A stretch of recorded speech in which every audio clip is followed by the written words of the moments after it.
महादेव दोस्तों आज हम लोग शिव पुराण से ये जानेंगे कि कैसे जब सृष्टि में कुछ नहीं था, बिल्कुल सब चारों तरफ अंधेरा था, उसके बाद कैसे निराकार निर्गुण स्वरूप से सगुण स्वरूप सदाशिव का प्रादुर्भाव हुआ। सदाशिव ने कैसे माँ अंबिका को उत्पन्न किया और कैसे विष्णु जी का उत्पन्न हुआ और कैसे काशी क्षेत्र बना।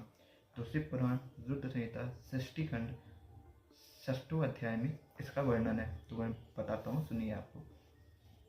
हे ब्राह्मण, हे देव शिरोमणि, आप सदा समस्त जगत के उपकार में ही लगे रहते हैं। आपने लोगों के हित की कामना से बहुत उत्तम बात पूछी है, जिसके सुनने से संपूर्ण लोगों के समस्त पापों का क्षय हो जाता है। इसको सुनने मात्र से उस अनामय शिव तत्व का मैं आपसे वर्णन करता हूँ। शिव तत्व का स्वरूप बड़ा ही उत्कृष्ट और अद्भुत है, जिसे यथार्थ रूप से न मैं जान पाया, न विष्णु जान पाए, ब्रह्मा जी बोलते, और न अन्य कोई दूसरा ही जान पाया है। जिस समय वह प्रलय काल हुआ, उस समय समस्त चराचर जगत नष्ट हो गया। सर्वत्र केवल अंधकार ही अंधकार था। न सूर्य ही दिखाई देते थे और अन्यान्य ग्रहों तथा नक्षत्रों का भी पता नहीं था। न चंद्र था, न दिन होता था, न रात ही थी। अग्नि, पृथ्वी, वायु और जल की भी सत्ता नहीं थी। उस समय प्रधान तत्व अव्याकृत प्रकृति से रहित सोना आकाश मात्र शेष था। दूसरे किसी तेज की उपलब्धि नहीं होती थी। अदृष्ट आदि का भी अस्तित्व नहीं था।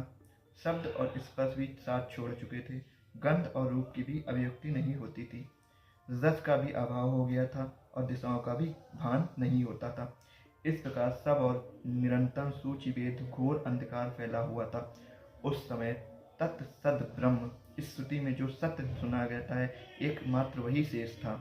जब ये वह ऐसा जो इत्यादि रूप से निर्दिष्ट होने वाला भावात्मक जगत नहीं था, उस समय एकमात्र वह सत्य ही शेष था, जिसे योगी जन अपने हृदयाकाश के भीतर निरंतर देखते हैं।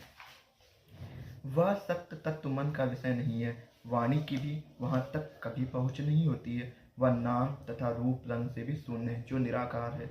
वह न स्थूल है, न क्रस है, न ह्रस्व है, न दीर्घ है, न लघु है, न ही गुरु ही है। उसमें न कभी वृद्धि होती और न ही ह्रास होता है।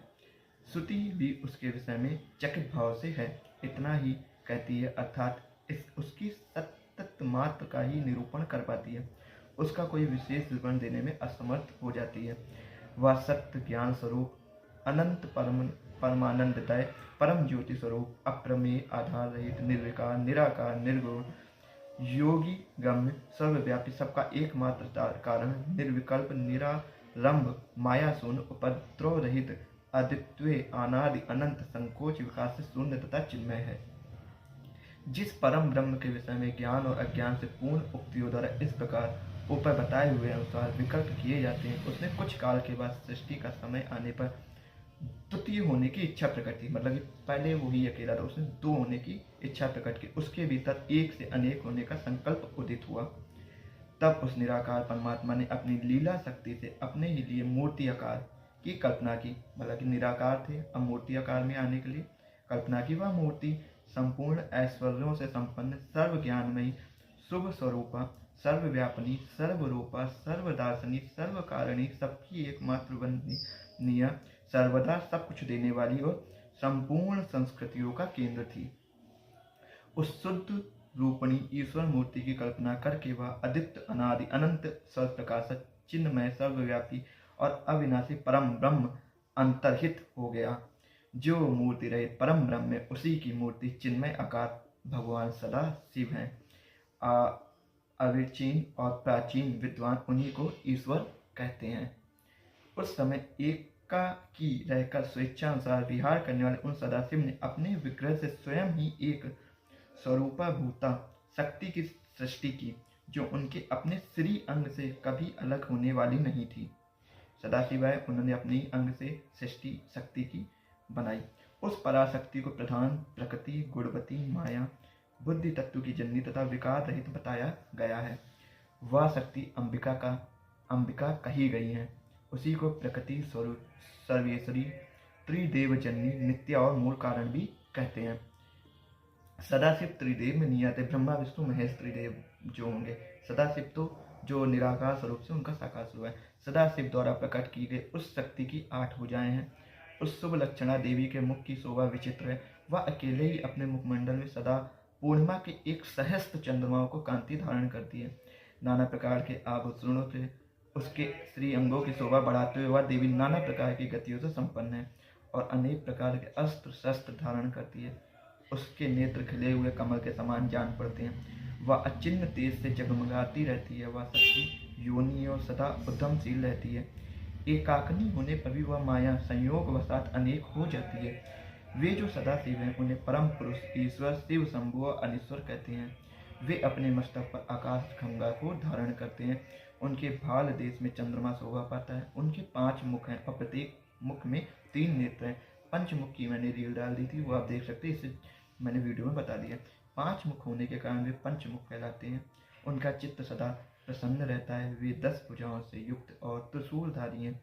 उनके श्री अंगों की प्रभा कर्पूर के समान श्वेत गौर है। वे अपने सारी अंगों में भस्म रमाए रहते हैं। सदाशिव की बात हो रही है। उन काल रूपी ब्रह्म ने एक ही समय शक्ति के साथ शिवलोक नामक क्षेत्र का निर्माण किया। उस उत्तम क्षेत्र को ही काशी कहते हैं, जो कि मेरी अत्यंत प्रिय है। वह परम निर्वाण या मोक्ष का स्थान है जो सबके ऊपर विराजमान है। ये प्रिया प्रीतम रूप शक्ति और शिव जो परम आनंद स्वरूप है उस मनोरम क्षेत्र में नित्य निवास करते हैं। वह काशीपुरी परम आनंद रूपणी है। हे मुनि, शिव और शिवा ने प्रलय काल में भी कभी उस क्षेत्र को अपने सानिध्य से मुक्त नहीं किया, इसलिए विद्वान पुरुष उसे अवमुक्त क्षेत्र भी कहते हैं। वह क्षेत्र आनंद का हेतु, इसलिए पिनाकधारी शिव ने उसका नाम आनंदवन रखा था। उसके बाद वह अविमुक्त के नाम से प्रसिद्ध हुआ। हे देवर्षि, एक समय उस आनंद वन में रमण करते हुए शिवा और शिव के मन में ये इच्छा है कि किसी दूसरे पुरुष की भी सृष्टि करनी चाहिए, जिस पर सृष्टि का संचालन का महान भार रखकर हम दोनों केवल काशी में रहकर इच्छा अनुसार विचरण करें और निर्वाण धारण करें। काशी में विचरण करते हुए शिव और शिवा ने सोचा, वही पुरुष हमारे अनुग्रह से सदा सबकी दृष्टि करे, सृष्टि करे, वही पालन करे और अंत में वही सबका संहार करे। ये चित्त एक समुद्र के समान है। इसमें चिंता की उत्ताल तरंगे उठकर इसे चंचल बनाए रहती हैं। इसमें सत्व गुण रूपी रत्न, तमो गुण रूपी ग्रहण और रजो गुण रूपी मूंगे भरे हुए हैं। इस विशाल चित्र समुद्र को संकुचित करके हम दोनों उस पुरुष के प्रसाद से आनंद कानंद काशी में सुखपूर्वक निवास करें। ये आनंदवन वह स्थान है जहाँ हमारी मनोवृत्ति सब ओर से सिमट कर इसी में लगी हुई है तथा जिसके बाहर का जगत चिंता से आतुर प्रतीत होता है। ऐसा निश्चय करके शक्ति सहित सर्वव्यापी परमेश्वर शिव ने अपने वाम भाग से, इसलिए बोलते हैं कभी कभार जब आप शिव और विष्णु जी का मिलन देखेंगे तो लोग कहते हैं कि विष्णु से मिलन, क्योंकि शिव जी के ही वाम भाग से विष्णु जी उत्पन्न हुए। तो यहाँ पे आप ध्यान से सुनिए, ऐसा निश्चय करके शक्ति सहित सर्वव्यापी परमेश्वर शिव ने अपने वाम भाग से 10वें अंग पर अमृत का सिंचन किया। वहां उसी समय एक पुरुष प्रकट हुआ जो तीनों लोकों में सबसे अधिक सुंदर था।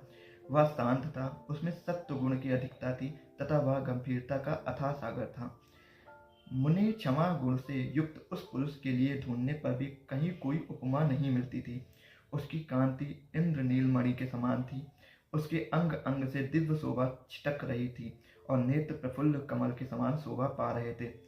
उसके श्री अंगों पर सुवर्ण सदृश कांति वाले 2 सुंदर रेशमी पीताम्बर शोभा दे रहे थे। किसी से भी पराजित न होने वाला वह वीर पुरुष अपने प्रचंड भुज दंडों से सुशोभित हो रहा था। तदंतर उस पुरुष ने परमेश्वर शिव को प्रणाम करके कहा, हे स्वामी, मेरे नाम निश्चित कीजिए और काम बताइए। उस पुरुष की ये बात सुनकर महेश्वर भगवान शंकर हंसते हुए मेघ के समान गंभीर वाणी में उससे कहने लगे। शिव जी बोले, हे वत्स, व्यापक होने के कारण तुम्हारा नाम विष्णु नाम विख्यात होगा। इसके अतिरिक्त और भी बहुत से नाम होंगे जो भक्तों को सुख देने वाले होंगे। तुम सुस्थिर होकर उत्तम तप करो, क्योंकि वही समस्त कार्यों का साधन है। ऐसा कहकर भगवान शिव ने श्वास मार्ग से श्री विष्णु को वेदों का ज्ञान प्रदान किया। तदनंतर अपनी महिमा से कभी अच्युत न होने वाली श्री हरि भगवान शिव को प्रणाम करके बहुत बड़ी तपस्या करने लगे और शक्ति सहित परमेश्वर शिव भी पार्षद गणों के साथ वहां से अदृश्य हो गए।